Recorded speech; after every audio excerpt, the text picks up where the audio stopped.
Seru banget nih Maraden. Pekan terakhir di Liga 1 nih Maraden. Kira-kira siapa yang terdegradasi dan siapa nih yang bakalan mendampingi Persib Bandung nanti nih Maraden? Nah, makanya ini partai penentuan untuk semuanya nih tim. Iya, oke kita bahas aja langsung Maraden ya. Langsung kita bahas pekan 34. Oke, lagi-lagi ngomongin sepak bola hanya di Raden History.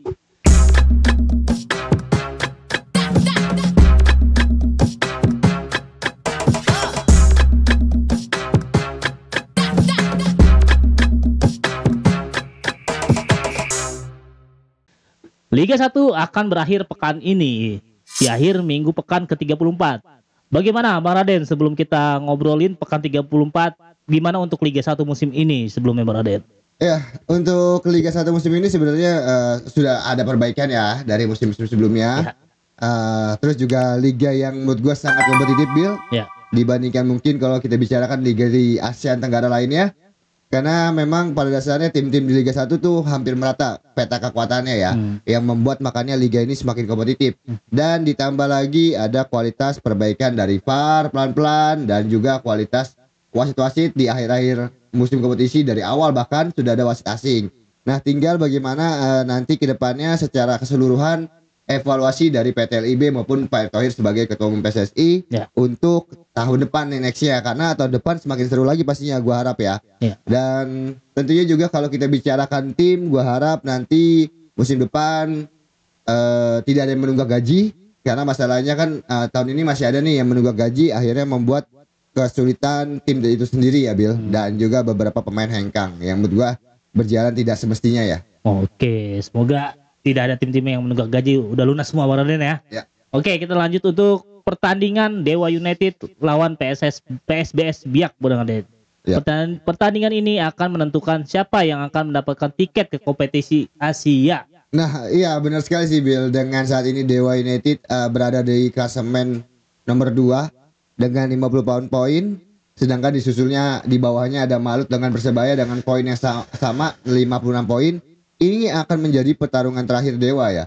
Dimana kalau Dewa bisa memenangkan pertandingan melawan tim dari PSS Biak, maka Dewa akan mewakili Bandung nanti di kompetisi Asia.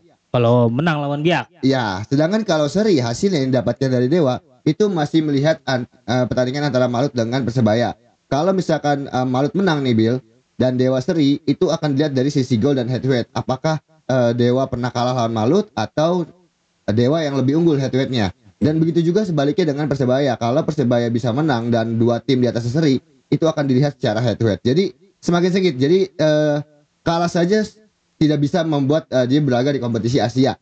Nah, namun kalau bicarakan pertandingan, kalau gua rasa dengan apa yang disampaikan oleh pelatih Jan Olde, jika kami mewakili tim Indonesia di kancah Asia, maka dia akan berjanji untuk menerapkan bentuk tim yang lebih kuat dari musim ini. Wah, gue salut banget sih dengan apa yang disampaikan oleh pelatih Jan Olde yang membuat bahwa tim ini sebenarnya baru 3 musim, Bill. Ya, tapi menjelma menjadi kekuatan Indonesia terbaru di Liga Indonesia. Dan tentunya yang lawan dihadapi juga bukan lawan yang menurut gue cukup mudah di PSS Biak, karena PSS Biak juga di lini tengahnya sangat baik ya, terutama Lugo. Lugo juga bisa mengatur tempo, seperti halnya di Dewa United ada Mesidoro, ada Jaja. Itu yang diperankan oleh Lugo di PSS Biak. Tapi nggak tahu nih, apakah nanti bisa bermain atau tidak ya? Karena gue tidak tahu apakah terkena akumulasi kartu atau tidak. Nah, dan justru di lini dari pertahanan Biak juga sangat baik ya. Di laga sebelumnya melawan tim dari PSS Biak, dari Arema di kandang sendiri, PSS Biak mampu dengan seri hasilnya. Itu pun juga sebenarnya menang comeback dulu, Bill. Jadi gol dari Arema dibalas dengan 2 gol di babak pertama dibalas sama Biak dan baru disamakan di menit akhir oleh Arema. Ini menandakan bahwa tim ini sebenarnya tidak mudah diremehkan oleh Dewa, walaupun secara matematikal statistik kedua pemain ini sebenarnya berimbang ya. Ya. Sengit ya antara Dewa United dan Persebaya, Pak Raden. Oke, kita lanjut untuk pertandingan selanjutnya, ada Barito Putra melawan PSIS Semarang nih. Barito Putra membutuhkan kemenangan untuk keluar dari zona degradasi, sedangkan PSIS Semarang sudah dipastikan tidak bakal berlaga lagi di Liga 1 musim depan, Raden. Gimana nih untuk pertandingan nanti Barito melawan PSIS Semarang? Ya sebenarnya ini penentuan juga ya, bukan hanya Barito tapi Semen Padang dan juga nanti kita bahas Semen Padang juga Sleman. Tapi di pertandingan ini menurut gua Barito lebih diuntungkan, Bill. Secara materi pemain dan secara mentalitas menurut gua, walaupun sebenarnya Barito Putra sedikit mengalami kendala waktu bermain di kandang sendiri dengan kalah 4-1 melawan PSM Makassar di pekan sebelumnya, menandakan sebenarnya ada apa ya? Ada ketidakstabilan dalam komposisi permainan, atau nggak tahu salah pelatih kah atau dari segi motivasi pemain di lapangan. Sebenarnya kalau motivasi sudah bentuknya banyak ya dari Barito ya, dari bonus dan juga dari CEO-nya. Nah, tinggal bagaimana di laga ini Barito Putra nggak boleh lengah. Dia benar-benar harus mencari kemenangan. Dengan materi yang mumpuni menurut gua menghadapi PSS Semarang yang sudah tidak ada apa-apa lagi yang dikejar. Walaupun sebenarnya untuk pemain-pemain dari Semarang ini ingin memberikan yang terbaik karena bisa saja nanti direkrut oleh musim depan Liga 1 lainnya. Seperti Gali Freitas yang dikabarkan akan ke Persib Bandung. Maka gua rasa Gali Freitas akan bermain lebih frontal, apa sih lebih semuanya terbuka gitu. Jadi udah nggak ada pikiran beban lagi dan udah enjoy dan permainan, dan itu yang harus diwaspadai oleh tim dari PSIS dari Barito jika tidak mau terlena ke zona degradasi. Oke, ngomongin zona degradasi, Bang Raden juga sempat singgung Semen Padang nih. Ada Arema versus Semen Padang. Semen Padang butuh 3 poin untuk hasil pertandingan ini, Bang Raden. Sangat menentukan nasib. Gimana menurut Bang Raden nanti pertandingannya nih? Wah, ini laga yang tidak mudah ya. Wah, kalau kita bicarakan di media sosial nih, Bill. Bahkan pemimpin lah yang punya jabatan tertinggi di Semen Padang, Pak Andre, ini terus berkata visual ya kepada manajemen Arema, di mana kejadian waktu di Piala Presiden masih diungkit-ungkit lagi. Nah, ini menandakan bahwa sebenarnya Andre pengen lebih nanti dilihat lagi nih pertandingan di jalanan pertandingan, dan tenang aja sih menurut gua karena di zona ini akan dipimpin oleh wasit asing, Bill, di zona bawah ya. Dan kalau secara pertandingan memang lebih diuntungkan Arema, tapi tidak bermain di dukungan ribuan supporter Arema dikarenakan terkena sanksi di Kanjuruhan. Makanya kalau secara permainan waktu di Biak pun Arema tanpa penonton aja bisa hasilnya imbang ya melawan tim away ke Papua. Dan ini tinggal bagaimanakah peran dari J Gomez ya di pertandingan ini sebagai pelatih. Ini apakah menentukan dia diperpanjang atau tidak untuk Arema. Kalau bisa saja kalau di laga terakhirnya menang dengan permainan yang atraktif, maka bisa dipertahankan.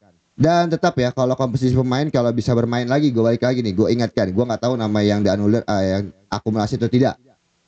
Yang secara pasti diunggulkan adalah Lokolingoy dengan Dalberto yang memang sebagai ujung tombak di Arema, yang Dalberto sudah mencetak 17 gol dan tinggal Lokolingoy juga sudah banyak gol.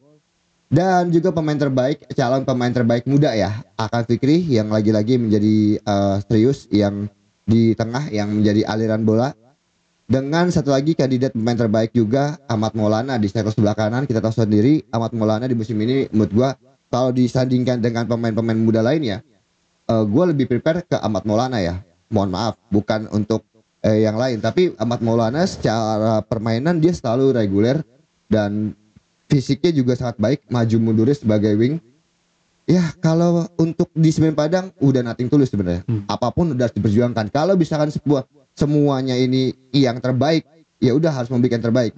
Dan Almeida udah nggak bisa namanya merubah peta lagi, misalnya mencoba-coba lagi nih. Karena ini tandingan final, Bill. Jadi Semen Padang harus mengeluarkan segala kemampuannya untuk bisa minimal hasil imbang.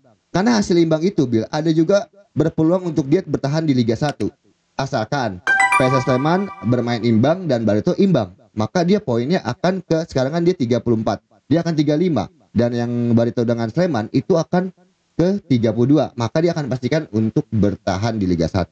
Jadi intinya fokus untuk mengeluarkan semuanya ya, dengan langsung bermainkan Cabi kalau bisa bermain di depan, di tengah, dan bersama Stewart, serta mungkin kalau menurut gue layak banget nih Semen Padang nih bermain dengan M. Ridwan di awal, karena M. Ridwan bisa menjadi alternatif bola apa sundulannya, Bill, pemain dengan tinggi badan yang proporsional, badan juga bagus ya. Kalau gue rasa tinggal memanfaatkan peluang dari Felipe Cabi, intinya di Semen Padang itu. Oke, lanjut Bang Raden.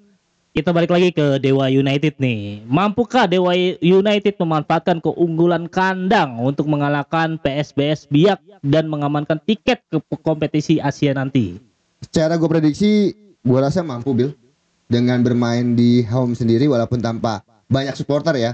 Ibarat kata, tapi gue rasa mampu minimal hasil imbang, dan gue yakin melawan tim dari PSS Biak bisa dimenangkan oleh Dewa United dan akan menjadi wakil Indonesia. Karena menurut gue di musim ini Dewa itu sangat layak ya untuk mendampingi Persib Bandung ya, dengan permainan atraktif ya, dengan notabene pemain bintang. Ini gue rasa kalau misalkan nanti musim depan dibikin lebih baik lagi, ini bisa membawa nama Indonesia bisa harum, Bil. Jadi gue rasa lawan Biak bisa meraih kemenangan. Mungkin skornya nggak banyak ya, 2-1. Oke, berarti kalau prediksi Baraden nanti Dewa bisa meraih poin gitu, 3 poin Baraden, otomatis dia lanjut lolos ke kompetisi Asia mendampingi Persib Bandung. Berarti Persebaya nggak ikut. Karena kan cuma 2 masalahnya. Gara-gara kita peringkatnya jauh ini ya. Iya, kita jinggung Persibaya dulu tadi. Apakah Barito Putra dapat mengalahkan Semarang dan keluar dari zona degradasi nih Baraden? Ya, kalau melihat di pertandingan sebelumnya memang yang gue bilang tadi di awal ya, memang secara materi bisa, Bil, sebenarnya. Tinggal bagaimana Tinoco bisa meracik dengan yang sangat baik dengan materi pemain-pemain menurut gue cukup baik ya di sektor tengah, di depan. Tinggal bagaimana memanfaatkan, jangan sampai membuat kesalahan kecil apapun, karena kemarin waktu melawan tim dari PSM Makassar udah 3-1 tambah 1 gol lagi dari akibat kesalahan juga dari kiper yang akhirnya foul checking penalti, dari itu yang memimpin wasit Muhammad Jordania ya, wasit asing, dan ini juga kemungkinan akan dipimpin oleh wasit asing lagi. Jadi benar-benar udah tidak boleh melakukan kesalahan di laga finalnya kalau ingin minimal menang dulu, tidak melihat pertandingan lainnya, karena ini jamnya bareng, Bil. Nanti akan bertanding di jam 4 sore semua di hari Sabtu. Jadi sebenarnya paling yang bisa tahu kan staf ofisial ya, karena melihat skor atau apa gitu kan. Tapi setidaknya di lapangan pemain-pemain udah harus memberikan semua segala upaya untuk menang untuk Barito Putra. Iya. Ya mungkin pemain juga dikasih kode-kode juga kan dari pinggir lapangan Barade. Oke, kita lanjut. Nah, di zona degradasi gimana sih Baraden? Apakah ada yang diuntungkan nggak sih untuk di zona degradasi? Ya, tadi seperti tadi jadwal ya. Jadwalnya memang semua akan rata. Kalau secara diuntungkan, tidak diuntungkan semuanya. Cara pengadil di lapangan wasit asing semua. Jadi ini adalah bentuk keterbukaan dari PT LIB juga, bentuk dari PSSI yang berkomitmen dengan wasit asingnya.